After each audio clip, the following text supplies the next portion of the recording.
the kind words about our research. And as Dr. Huffman said, all of this research is in collaboration with Sam Perry, who's a sociologist at the University of Oklahoma. And so many thanks to him and our continued work together. And so I will share my screen in a second because I'm sorry? You're mute. I'm muted? Oh. He's not muted. I think we're good. Maybe the volume on your computer is doing weird things, Scott. So others can hear me? Okay. Yeah. Okay, cool. Well, I will soldier on. Well, I'll share my screen a little bit, since a lot of this work we did is quantitative in nature. And so looking at figures will be a lot more fun to try and make sense of some of these relationships.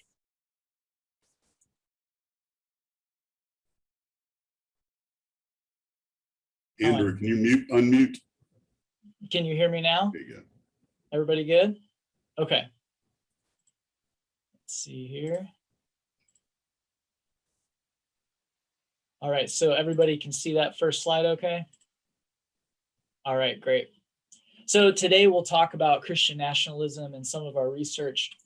But then in the last year, obviously, with all that we've gone through across the globe with COVID, we've been collecting data and understanding some of the cultural shifts and polarization around the pandemic. And then too, lately, the future of democracy, as we see responses to the 2020 election across different states. And so we'll kind of cover a lot of ground. And so when we look at even just this last year, January 6th of 2021 was a pivotal day. It was a key day where we saw people storming the Capitol, an insurrection taking place, something that had never happened before in this way. And as we looked at this and the people that were there were a lot of images that came out where we see different symbols of the Christian faith. So people with flags saying, you know, Jesus is my savior, Trump is my president, Jesus 2020.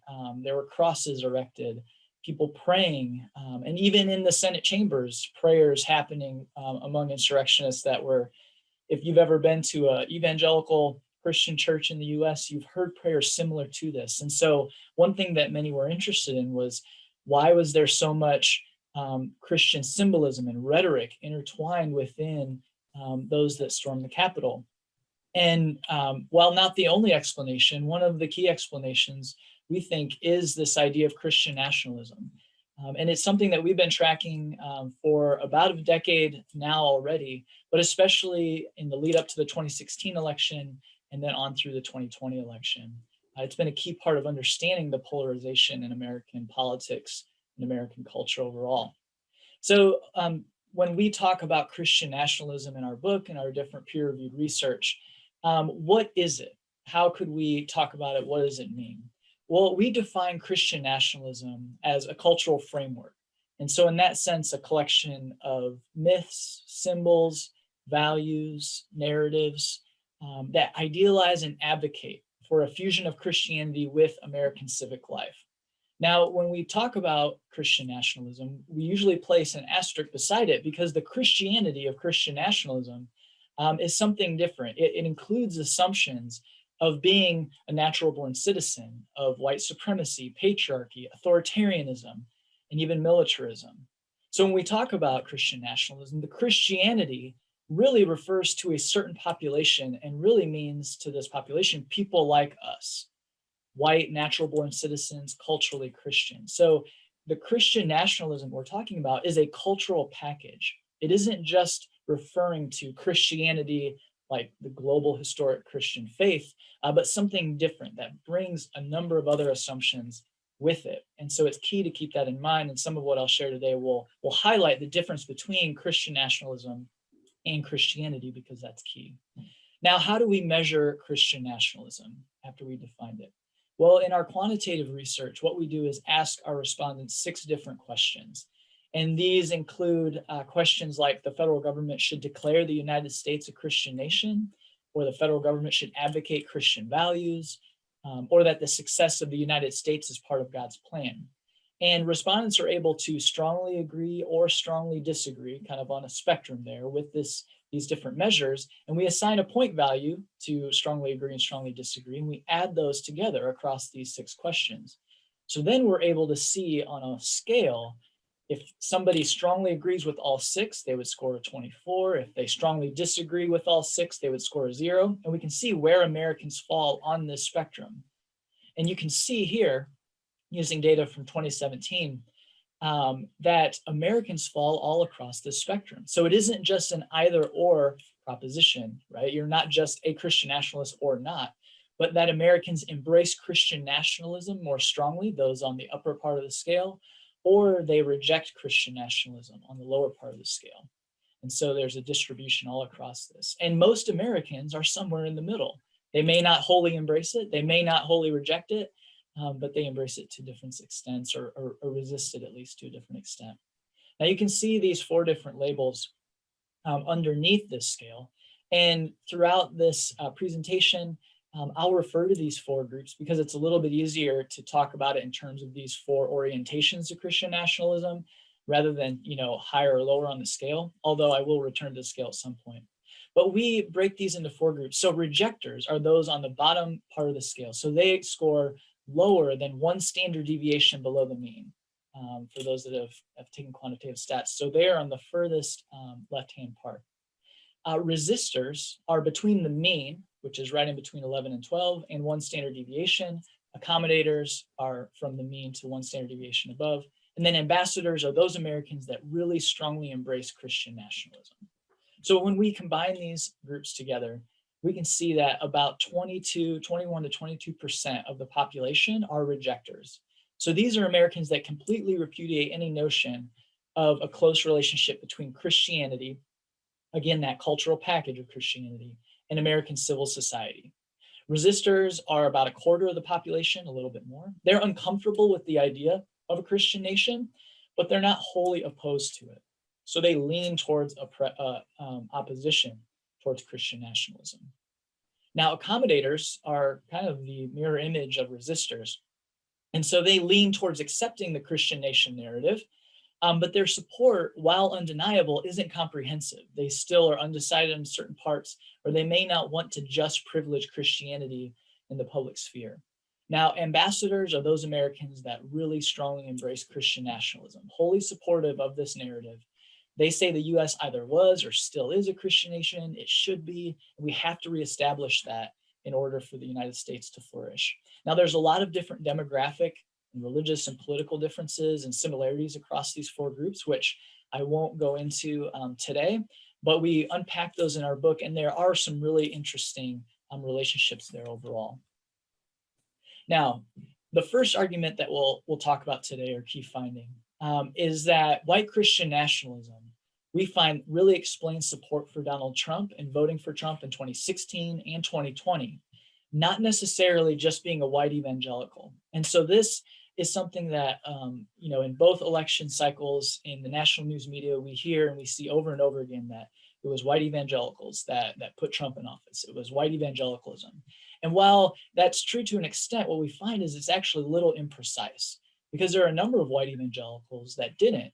And when we find is once we account for Christian nationalism, whether you're a white evangelical or not, doesn't matter.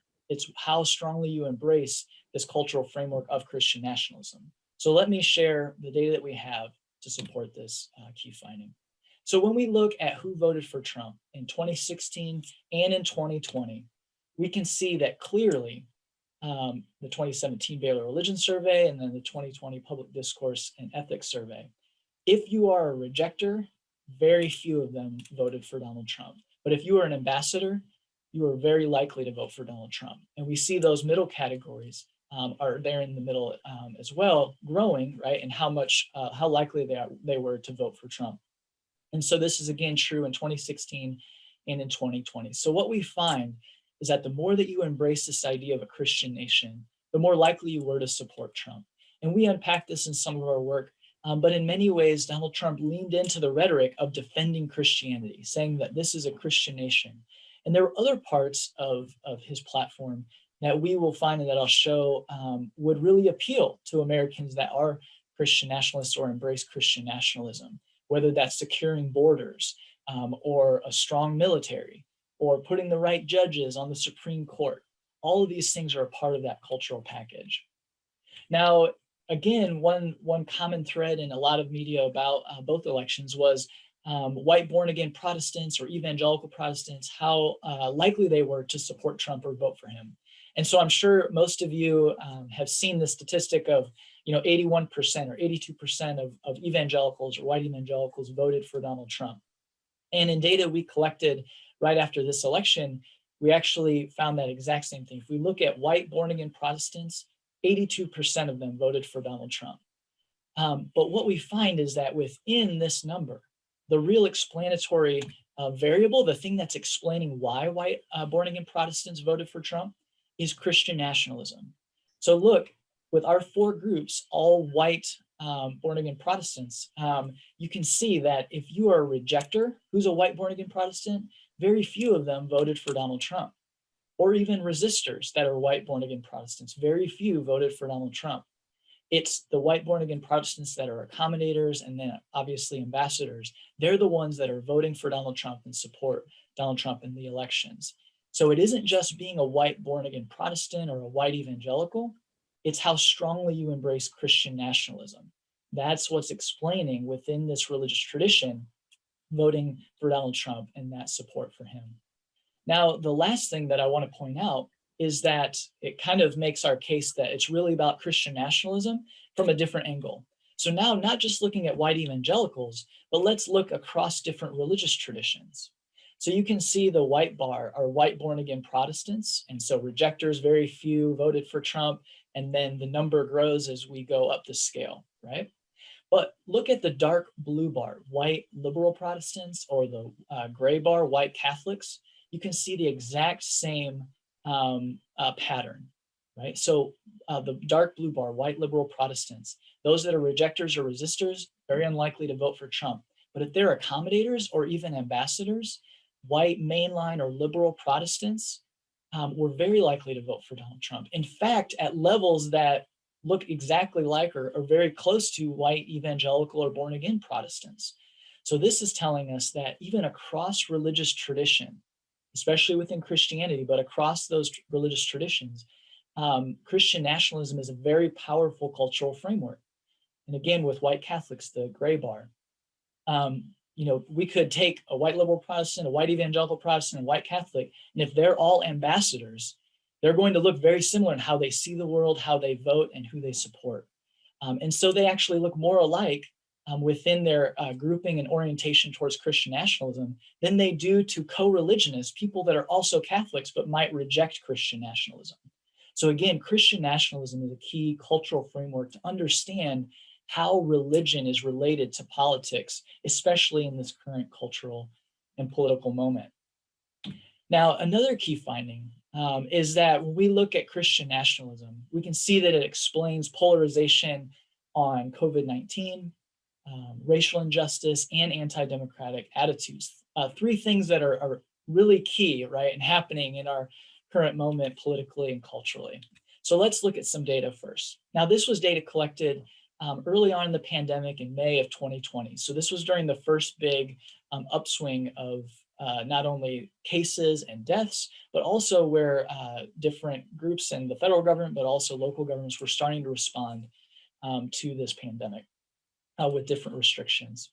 Now, when we surveyed Americans and we looked at them across different orientations towards Christian nationalism, you can see a key relationship here, that rejectors and resistors, but especially accommodators and ambassadors, they were more likely to say, those that were strongly embracing Christian nationalism are more likely to say that they never wore a mask or they never avoided touching their face. And so we find this to be true in some of our research, that different behaviors to take care of yourself individually, but also others by like wearing a mask or whatever else, those that embrace Christian nationalism were much less likely to do so. When we asked them about whether they went shopping for non-essentials or went to a place of worship or visited family and friends in person, these were things that, again, early on in the pandemic, we were asked to not do these things, right? To stay home, stay with your family unit. But we find that Americans that were ambassadors or even accommodators were more likely to say that they were doing these actions in the past 2 weeks, and so not taking different precautions during the COVID-19 pandemic. And we find that there's a number of different explanations for this. And one is that for Americans that embrace Christian nationalism, they tend to have a more skeptical view of science and institutionalized science and scientists. And so questioning whether that we should actually follow what they recommend. And another is an allegiance to Donald Trump and the Trump administration. And so when the administration was saying we want to roll things back by Easter of last year and different things like that, they took that to heart and were taking the pandemic less seriously. We also asked questions about governmental restrictions during the pandemic. So, should the government protect the economy? Should it protect liberty? And we can see that across that Christian nationalism scale, the green and the red lines and dots, you can see that it is a positive association, even when we account for other explanatory variables like how conservative or liberal you are politically, or your political party, or how religious you are. Even when we take those into account, if you are a person that embraces Christian nationalism, you're more likely to say, you know what, we need to protect the economy by not shutting things down, or protect liberty by not requiring people to stay home or wear masks out in public or anything like that. But you'll see with the blue dots and bar that they're less likely to say we should protect the vulnerable, the elderly, or those with immunodeficiencies, things like that. And so when Christian nationalism, when we think of it and we ask Americans to respond to or think about governmental restrictions, they're much less likely to say that we should shut things down to protect certain groups, but that we should keep it open overall. And so again, we can see across these different findings that the COVID-19 pandemic and a lot of the polarization we saw with COVID-19 was due to this cultural framework of Christian nationalism, essentially pitting groups against each other, and again, how they viewed what the government should do in this situation. Now, we also are living through a period of not just COVID-19, but through 2019 and even in 2020, I'm thinking through and about the experience of Black Americans in the United States, not only historically, but even right now. So when we ask if whites and Black Americans and our respondents, if they believe that Black Americans face a lot of discrimination, you can see two very different perspectives, whether Black Americans or white Americans embrace Christian nationalism. So let's look at the dark blue bar first. Here you can see this represents Black Americans. And so no matter their embrace of Christian nationalism, whether they're ambassadors or rejectors, there's really little difference at all, right? They're all pretty much equally likely to say that Black Americans face a lot of discrimination, whether it's in policing or in other social institutions. But look at the white bar. These are white Americans, and you can see a distinct relationship. So as white Americans embrace Christian nationalism more strongly, they're much more likely or much less likely to say that Black Americans face a lot of discrimination, right? So only 11% of ambassadors who are white would say that Blacks face a lot of discrimination. They believe that there isn't any sort of systemic discrimination happening in the United States. And so this actually points to another aspect of Christian nationalism that we find really interesting and fascinating, is that among different racial and ethnic groups, these questions we ask can mean very different things. So for Black Americans, this idea of a Christian nation means something different when we're talking about racial injustice than it does for white Americans overall. And so we can see that here. This is asking about police brutality. So whether they believe that reports of police brutality are exaggerated by the media. So again, the white bar is white Americans. You can see a distinct positive correlation here. So if they are rejectors or resistors, they're not very likely to say that police reports or reports of police brutality are exaggerated, but accommodators and especially ambassadors who are white Americans are very likely to say that yes, police brutality is exaggerated. There's no systemic injustice in policing towards Black Americans. But here again, the dark blue bar representing Black Americans, even if they embrace Christian nationalism, they're no more or less likely than those that resist or reject it to say that these reports are exaggerated. And so again, Christian nationalism as a cultural framework is working differently within these different racial and ethnic groups, especially when we compare white and Black Americans in thinking about racial injustice. Now, the last set of slides is what I want to look at, is asking questions about democracy and how easy it is to vote. And so here you can see the Christian Nationalism Index and the 3 different lines. One, we asked respondents, do we make it too easy to vote? Would you support a law requiring voters to pass a civics test of some sort? Or would you support a law revoking the voting rights of certain criminal offenders for life? So these are 3 aspects of voting rights access that are literally being debated right now. We just saw Georgia pass different laws, and if you know what was in that law in Georgia, you'll see some of these things reflected in these next couple of slides. And so what is the relationship that we see? Well, here again, we see that the extent to which Americans embrace Christian nationalism is strongly related to their views of access to democracy. Who should have access? Who has the right to vote? Who is worthy to vote? And if you remember back to our definition with Christian nationalism, a lot of times it refers to us, the people like us, our group, who we are. And we can see over and over for them, it means, for the most part, white voters, middle class, culturally conservative, culturally Christian. And so we need to make it harder for people to vote. We don't believe that there's suppression to vote. Here we're looking at, do they believe that voter suppression is a problem?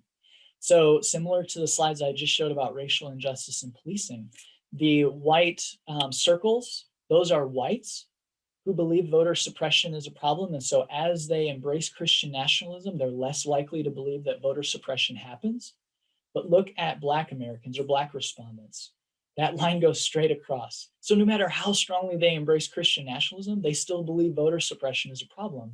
And so those lived experiences and within that minority community are shedding light on a reality that they can't deny. So as they believe the US is a Christian nation, you can think of it in terms of Frederick Douglass or Martin Luther King Jr. or today William Barber, where they're saying we believe the US is a Christian nation, and if it is, it should live up to that ideal, which is freedom and justice for all, the right to democracy and access to voting for all. But for whites that embrace Christian nationalism, it means something different, which generally means protecting, privileging our group within this democracy. And then finally, do they believe voter fraud in presidential elections is getting rampant? And so this actually calls right back to that first slide I showed you of images from the insurrection, where mostly white Americans believed that there was voter fraud taking place and that they needed to storm the Capitol to stop the certification.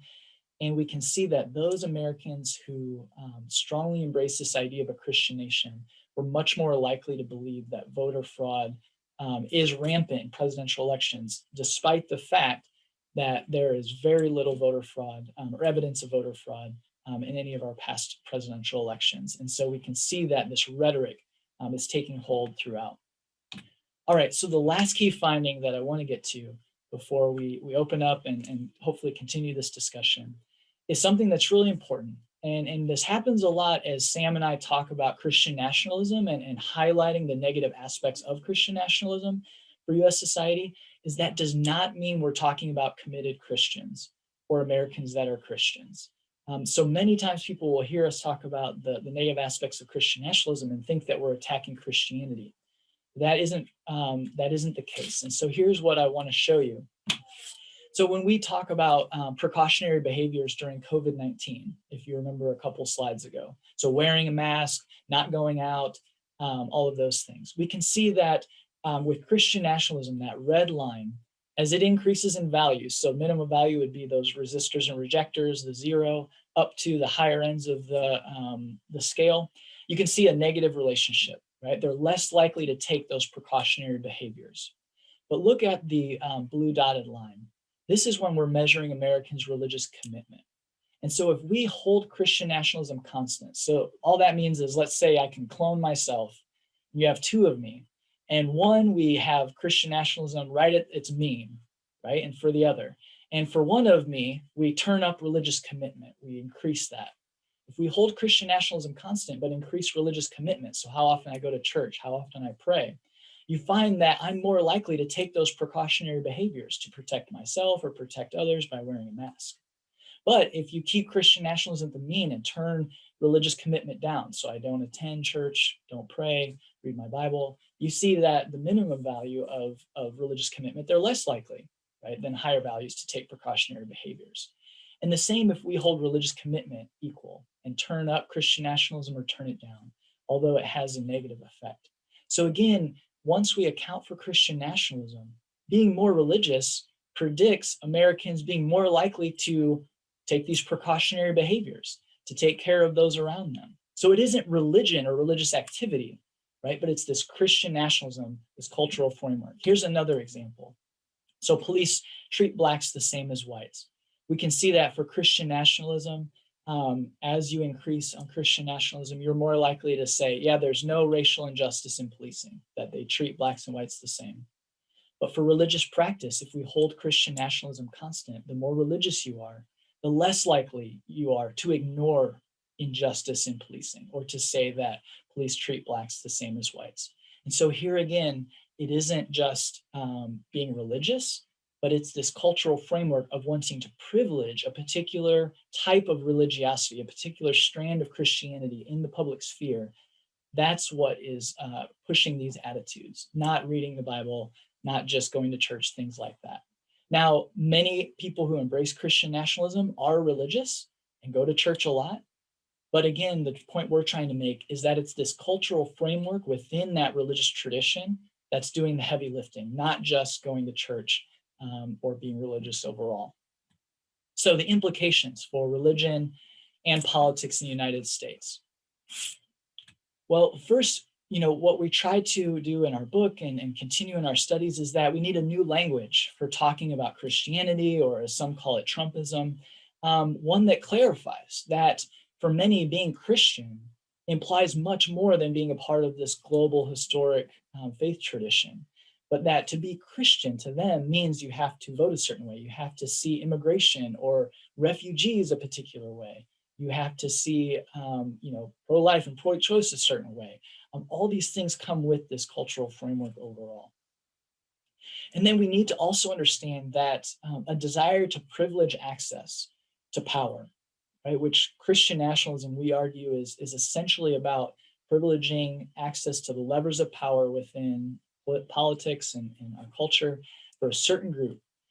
If you're wanting to privilege access to that power in order to achieve a particular outcome for the nation, that's fundamentally anti-democratic, right? To limit who has access to those levers of power is to move against democracy. And we find, with those last few slides that I showed, when we asked people specifically about views towards democracy, but even with in our book, other findings, that Christian nationalism is a threat to a pluralistic democratic society because it desires privileged power for a particular group. And if we're going to compromise and work together towards a better end or a better future for our country, to say that the Christian God has given one group a specific vision for this country, and only through enacting their vision can we survive as a nation, makes anybody who doesn't hold that view second-class citizens, and it negates their participation in the democratic process. And so in that sense, if we want to have a place where all Americans have a right to vote, all Americans have a say, and we're going to work together towards a better future, we have to be aware of Christian nationalism, because in the end, it wants to make sure that one group has all that power. And so I'm happy to talk more, answer different questions, or share other aspects of our research beyond what I showed you today. So thank you very much.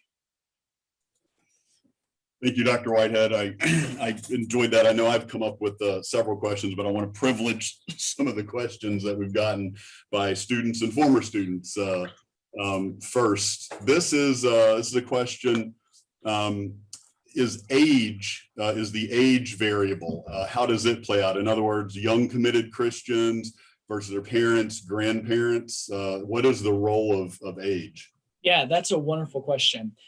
So in all the findings that I showed you, we account for age.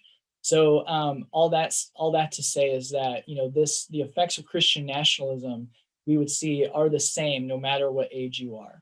So if you strongly embrace it, you could be young or old, and strongly embracing it is going to have the same effect.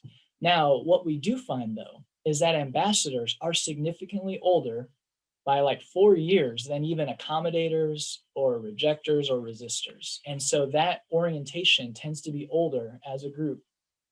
And accommodators tend to be older than the other two, but not as old as ambassadors, and on down. So rejectors tend to be younger on the whole.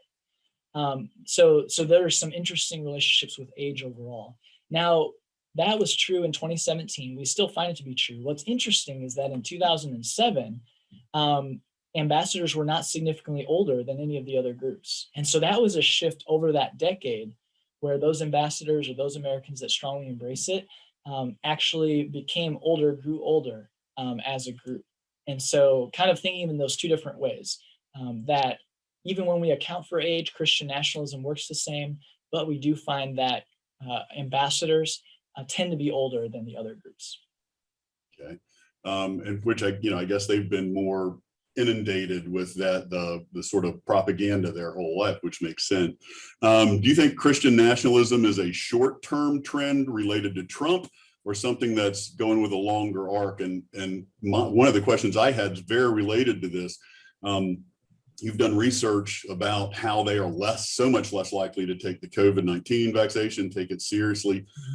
If it hadn't been Trump and maybe QAnon pushing that, do you think the Christian nationalists would have embraced it otherwise? So how Trump tied is it? Yeah, that's a wonderful question. So I think that, and this is too, we really rely on a lot of great historians that are doing work in this area as well. Christian nationalism is not a recent phenomenon, and it is not going anywhere even after Trump has left office, whether he comes back and runs in 2024 or not. We're going to still wrestle with this. This cultural framework is going to outlast Trump. I think he, in many ways, was a natural endpoint, or some people talk about that he was the perfect representation of the type of political leader that Americans that embraced Christian nationalism wanted. And so I think a lot of what we're finding today is the result of movements in the 1970s and especially the 1980s of the rise of the moral majority or the religious right. So that framework and that understanding of the US as a Christian nation, what it means to be Christian, how they should be involved in politics, that brand of Christian nationalism, I think, is comes to us from that point and has been really important since that time. And two, when we gathered data in 2007, so this was well before Trump was on the political stage, Christian nationalism was prevalent. It was a very strong predictor of militarism, attitudes towards same-sex unions, a lot of these cultural touchstone or hot points. And so I think that in many ways, Trump was able to capitalize on this cultural framework and to an extent was able to utilize its rhetoric really powerfully. But we would never say that he was the only one to do it. Other Republican presidents before have utilized this rhetoric, but he took it to a different level, I think, in some ways. But yeah, it's been a key part of, I think, the political workings on the religious right. And it even predates the 1970s, but I think this kind of flavor and style that we have today, we can really look to that time and that rise of the moral majority. Now, regarding COVID, I do think that that pandemic, the responses to it and the administration were polarized and politicized really quickly. And that really was Trump's MO. I mean, leading up to 2016 and throughout is that, driving a wedge and creating groups and tribes basically of who's for me or who's against me. And he used COVID in the same way. I do think that had that not happened, I do think that ambassadors might have maybe taken it more seriously or, taken more precautionary behaviors or even may have been more open to the vaccine. We could argue some of that. But I do think that the how quickly it was politicized, it didn't necessarily have to be that way. It might have worked out over time, but I think that in many ways it got politicized very quickly because of the rhetoric and the use of that by the Trump administration. And so that, I think, resonated with people that embraced Christian nationalism and supported him. And the sort of rejecting authority just played right into it. Trump saying, "No, I know better." So yeah, that's pretty good. Got a question here about news sources, like where people are getting their information, legitimate, illegitimate news sources, and the connection to Christian nationalism. Yeah, that is a great question. And so I'm trying to bring up some data here. So my friend and colleague Sam, he collected a lot of different data, and he asked about different news sources over time. And let me see if I can share my screen again. I think this will help answer. All right, can everybody see that with the 2 red circles and everything? Okay. So you can see here when he was asking about average trust during COVID and different leaders or groups among white ambassadors or rejectors, so those people on the polar ends. You can see that with the dark blue line, those are ambassadors. They were much more likely to trust Donald Trump, number 1, religious organizations, or Republicans, right? Those were their kind of top 3. If we look at rejectors, they were more likely to trust medical experts, local health departments, scientists, or the CDC. But for ambassadors of Christian nationalism, they were not likely, right? Those were kind of in the middle for them in who they would trust. And so when we're talking about news sources or we're talking about sources of authority, we can see that for people on different ends of the Christian nationalism spectrum, they have very different sources of authority and news sources. So I don't have anything to show right now here about news sources, but Sam has gathered data and it's similar, or it would be what you expect.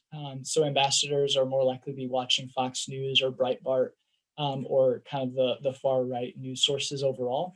We can see that reflected a little bit in what I just showed of who they see as actual sources of moral authority in their lives is very different depending on where you fall on that scale.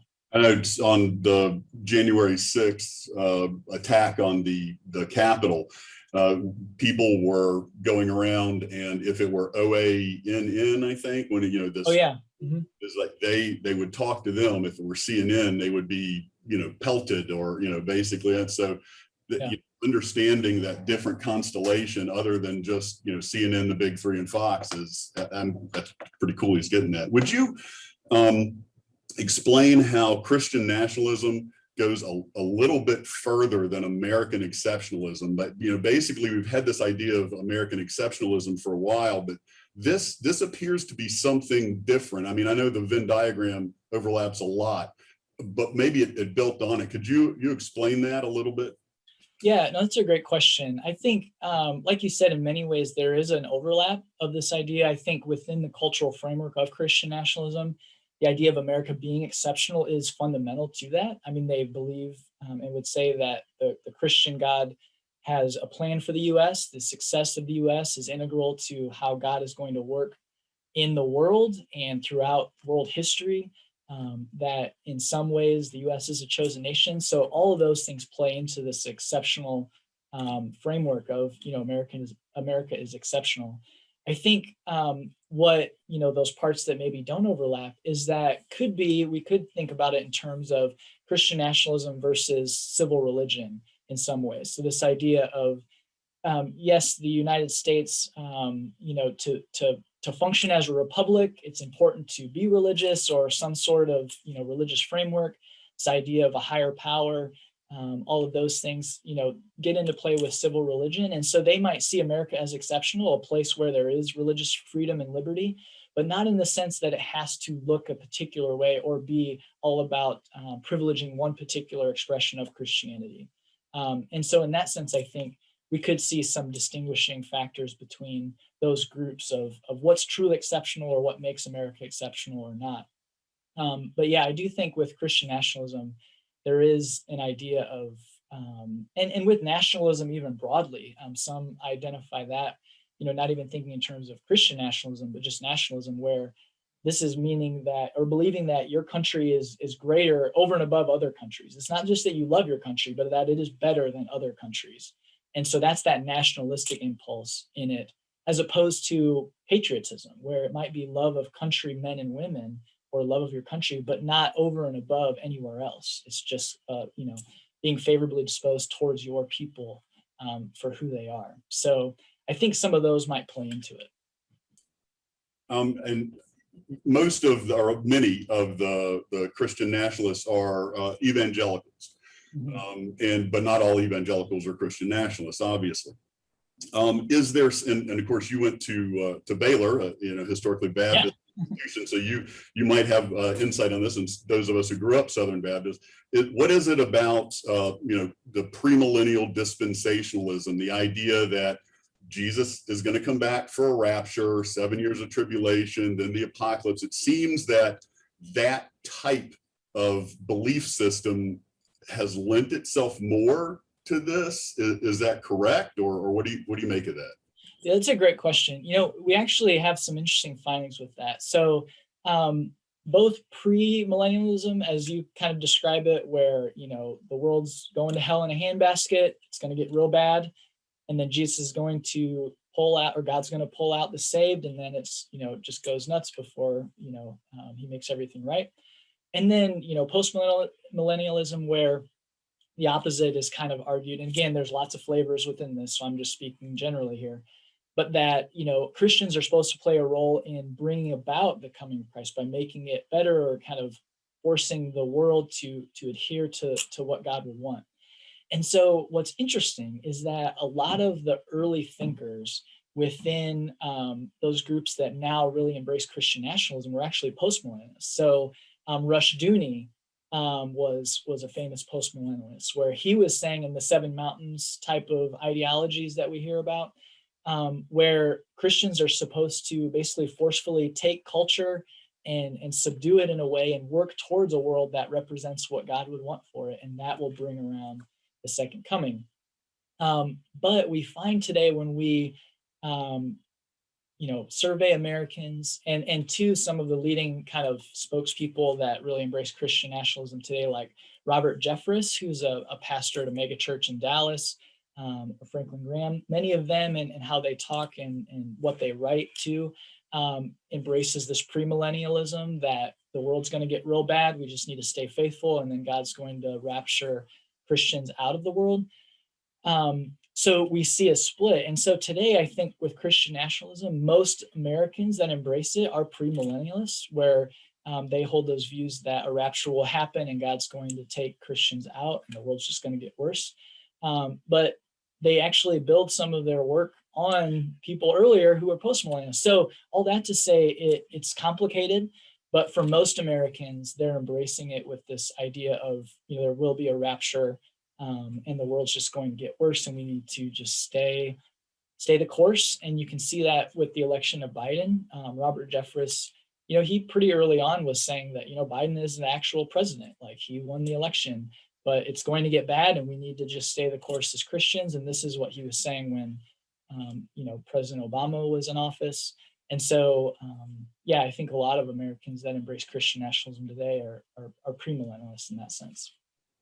And that, and I don't want to get deep into this, but one thing that I've brought up about premillennial dispensationalism and those groups' support for Israel, a lot of it is because Jerusalem needs to be destroyed before, given the prediction. So it's sort of, hey, we want to support Israel, but it's sort of but why do we want to support Israel?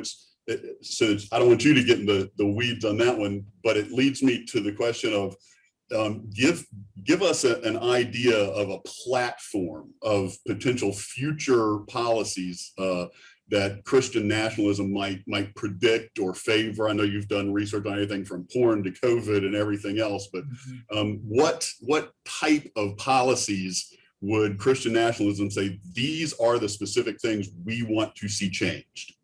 Yeah, no, that's a great question. Well, Israel is one of those, and we find too, and we talk about in our book, that there's support for Israel, but then when you talk about actual Jewish people, they tend to be more skeptical and afraid of Jewish people. And so there's a support for the state of Israel, but not necessarily people, Jewish people. So that's a really interesting distinguishing factor. So Israel is a key one, and for the reason that you said, because it plays a role in kind of their eschatology and end times of America and the Christian faith. Anything really that has to do with, kind of speaking broadly, gender and sexuality at the policy level. So just enacting certain rules and laws having to do with whether it's transgender rights or same-sex marriage or civil unions or adoption, anything that really is looking at laws about those groups, they're going to be working towards trying to limit those. So gender and sexuality is a big one. We also find, if we're thinking of other policy positions, as the data we just collected, thinking about voting rights, that's going to be a key one. Who has the right to vote, who has access to the vote, whether they deserve it or not. That's going to be a key policy position in the future. We're going to see Christian nationalism really working in that sense. The pro-life, pro-choice abortion debate is fundamental to this as well. We find that it actually isn't as central to Christian nationalism and ambassadors. They tend to be more worried about immigration or refugees, which again, that's another policy area that we're going to continue to see them thinking about and concerned about, fearful of whatever changes that might bring if people from different countries come to the United States, or who has the right to do that. But yeah, the pro-choice abortion debate will be key. And so again, that goes towards getting as they would say, getting the right people on the Supreme Court. And so really the through line through a lot of this is then thinking about what are those policies that have something to say about how our world works, right? So what is happening at policy level, that's what we want to affect. And so broad scale changes. So again, they see the Supreme Court as key to that. We will work, on those issues that will put the right people there. That's what we want. And so those are some of what we would definitely see going forward. Well, when you saying that and your discussion about American exceptionalism earlier made me realize that, under Bush, American exceptionalism, when looking at immigration, actually said, hey, let's make a path for more people to come to America. Part of American exceptionalism is, of course, immigrants want to come here. We're super awesome. Whereas Christian nationalism, there's more of an identity that seems to exclude immigrants. What do you think drives that? Yeah, I think the big thing there is a lot of the demographic change that we've seen in the US creates just a different context for them understanding what's happening around them. So Reagan, we can go find clips where he was all about immigration. He had a plan to make a path for citizenship, and many who are Christian nationalists today look at him as almost a holy figure. They love Reagan, but he was very open to immigration and wanted people to come. We are a city on a hill, all of those things. But at that time, the demographics of the US were very different. And so I think there was less fear around what they saw as demographic change taking place. Today, we aren't quite there yet, but we can see in the next couple of decades that, to be blunt, white people will no longer be the majority. And so as they think of immigration, I think it's just within a different context. And there is more fear around what that would mean demographically. But I think it's been tied more and more to this idea of if they aren't white or people from a different country, they may not have the same values that we have, and you should be afraid of that. And to some extent, I think sadly that's a triumph of people that are on the far right, kind of xenophobic in the far political right. They've been able to kind of win the day in that, whereas Republicans even within my lifetime with Reagan were very different, in how they saw that. And so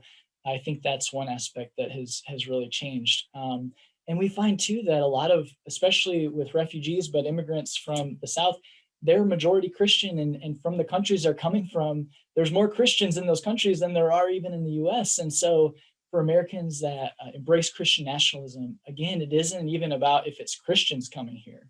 They're more afraid if they look different or are from a different country. And so even having the same religion, you can see there, it isn't about Christianity. Christian nationalism is about people like us. And so even if you're a co-religionist, we don't want you, essentially, is what's being said, which I think really underscores the power of kind of that cultural framework overall. Yeah, actually, your discussion of the fear and the growing fear really wasn't answered. We had another question about, do you think that the nationalism was related to NAFTA, job loss, things like that? And I think that the economic fear played into the fear of the other. But you also we're talking about these, almost the majority of those coming from the South are Christian. So if they came, they would literally make us more of a Christian nation. So this is sort of something broad that I like to discuss at the beginning of my religion and politics class. So I think you're better suited to actually explain this. And it's a little abstract, but if you had to talk about the difference between what somebody would call a Christian nation versus a nation of Christians. Now that seems like, oh, aren't you saying the same thing? But it kind of implies something different. And since you've done this research, how would you couch that difference? Yeah, that's a great point, and it's something too, kind of, and I don't know if it made it in our book. We might have had to cut it, but we kind of discussed this idea of how do you conceptualize a Christian nation? Is it, as you said, a Christian nation where the laws and policies are explicitly privileging Christianity or an interpretation of Christianity? Or is it, if you have a majority of people who are Christian, then bam, you have a Christian nation, right? So are most of the people Christian, or is it predicated and built on these Christian values? Because you could have a lot of Christians, but you could be in a country where not one religion is privileged in how the laws are understood or whatever. And so I think in that sense, the historians and founding fathers may have wanted the latter, where there isn't a political system in place that privileges just one group, but you might have a lot of Christians, or they believed it might always be that way. But again, this idea of a Christian nation explicitly is where this country is for this particular group of people, and the policies that get put in place are according to their view of how this world should work. And so as we talk to Americans who are ambassadors, it's essentially what you would hear is that, they would say, we were founded as a Christian nation, and people could be other religions, but the way our rules and laws are going to work need to privilege Christianity. It needs to be about our religious faith, and they should be able to exist, but they shouldn't have a say, essentially, in how things would work. And so that, I think, is the epitome of this idea of a Christian nation. We may not have a majority anymore, but how things work should be in accordance with our view of the way the world should be. What group, obviously, if you're a Democrat or a liberal, you might be afraid of policies that would come from Christian nationalism. What other groups do you think might be the most worried? Certain minorities, certain religions. America has a growing, population of nuns, N-O-N-E-S. I mean, are they the ones who are going to be more worried, or Jews or Muslims, or who? Yeah, I don't know if we have the data really to be able to say who is most afraid, but I think in the data that we have and in interviews that we did, I think those groups that are minorities in some respects, so racial and ethnic minorities or religious minorities, whether it's the non-religious or non-Christian religion, I think they are much more concerned with whether they'll be able to at least have a say, and not that they need to run things, but will they at least be able to have a say in what happens or how it happens? I think those groups are in many ways the most concerned. But after January 6th, I hope, and I do think that there are growing pockets of white evangelicals and white Christians who are concerned about Christian nationalism and what it means for their faith and for democracy in this country. And so I think to the extent that happens more, we'll be able to see those groups come together and say that it doesn't serve any of us if only a small part of us have all the power or the ability to say what things are going to be like. And so I do think that until, white Christians and white evangelicals are able to really wrestle with Christian nationalism and see the detrimental effects of it, which I think is starting to happen, there's going to be, I think, more fear on the part of those that are racial ethnic minorities or religious minorities or gender and sexuality minorities as well, because for the most part, we know that Christian nationalism really desires to see a world where they don't necessarily have the same access to civil rights and the social sphere. All right, my second to last question is exceedingly selfish, but I'm going to use the moderator's prerogative. It's on some research I've done and I'm interested in. It seems that a lot of the identity part of Christian nationalism is about preserving an imagined tradition, an imagined history. And so, controlling for ideology, controlling for party, down, as you know, here in the South, the arguments over the Confederate monuments, the Confederate flag, and of course, this is, the false history of the lost cause narrative and this imagined history. My guess is that if I were to do a poll and measure Christian nationalism and those attitudes, that Christian nationalists would more want to preserve statues of people who tried to overthrow America. What would you make of that? Yeah, no, you're exactly right. And I think too, Sam's been collecting a lot of data. I think he even asked about the monuments and the lost cause, and we find a strong association. I think you're right. And that's why the Trump's campaign slogan, "Make America Great Again," it's this idea of a hearkening to a past, and in many ways an imagined past, but make America great again for who is the question. Because as we go back, it doesn't get better for a lot of groups, and depending on how far back you go, it gets worse for basically everybody except white males, landowning males. And so I think in that sense, that's been a part of the reckoning in the US, is coming to terms with that. And I think for many Americans today, there's a fear of change, and change is scary, and growing diversity and complexity in this society is difficult. And so being able to rely on a very clear explanation or a very clear belief in when it was better is key. And I think, for some that strongly embrace Christian nationalism, thinking back to a time when they just weren't aware of a lot of the inequality probably was an easier time because things were fine for them. But now that things are bubbling up and they're seeing this, they would, rather go back to then, to in some ways not having to worry about it. And I get that, because whenever you see the problem, then you've got to deal with the problem. And so in that sense, I think that is a key part. But yeah, the lost cause, and I think in real time with January 6th, this idea of a stolen election and the big lie, we see another kind of movement forming around that, where they're trying to create this narrative of this actually happened when indeed it didn't. The election wasn't stolen. There's no evidence of that. So I think, yeah, in that sense, history doesn't repeat itself, but it does rhyme, right? So we see that taking place again. Now you made me want to ask a question on my next poll. Do you think America was better in the 1950s for people like you?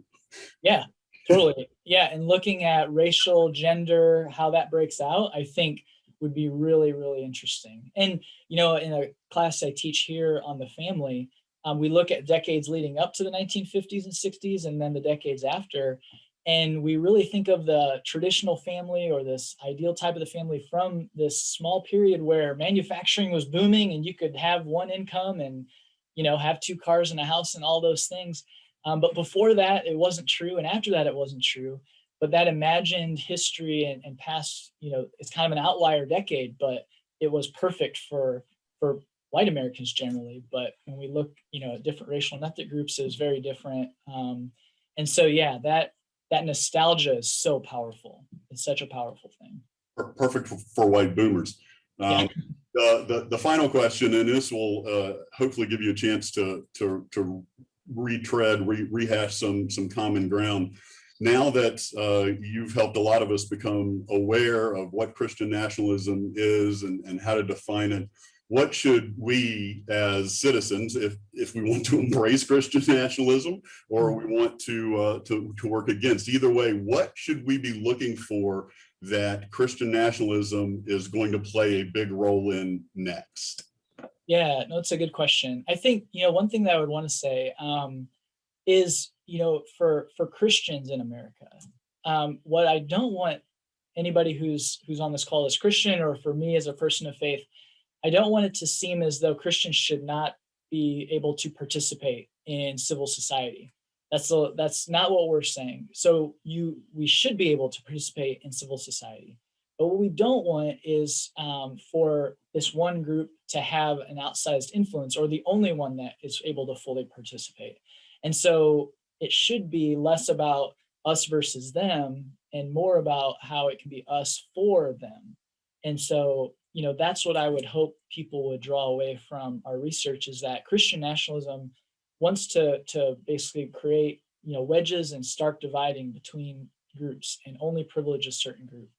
But I would hope that for Christians would understand that isn't in line with historic Christian teachings, or if we ask Christians around the world, they're going to see it very differently. And so I think being aware of that.